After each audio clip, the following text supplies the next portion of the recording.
1 out of every 10 of these people are diabetic, and many more are on the cusp of it. Rajni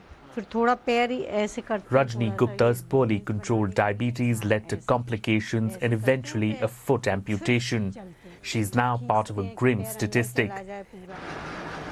Every year, around 100,000 Indians lose a foot from amputation.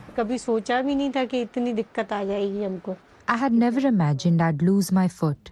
What can one do? I have to live like this now.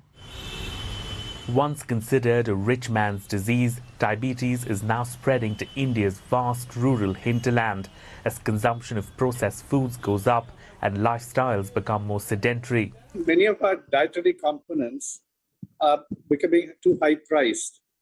And what we need to do is to make the healthier option the easier option by making it much more affordable.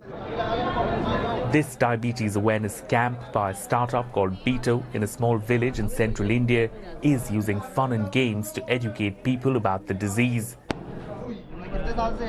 Awareness of diabetes and access to specialist doctors is a critical gap in remote parts of this country. So you can get your sugar levels tested in a matter of a few seconds with this device. And what's a staggering statistic from this camp is that more than 50% of the people who just randomly walked in here actually had sugar levels that were higher than normal. Diabetes hai? Pata nahi hai. Affordable care will be key to limiting the spread of the disease, says Beto's founder. Every expense around diabetes that you look at is actually out of pocket. Right, so whether it's expense on medicines, expense on going and seeing a doctor, getting your diagnostics done.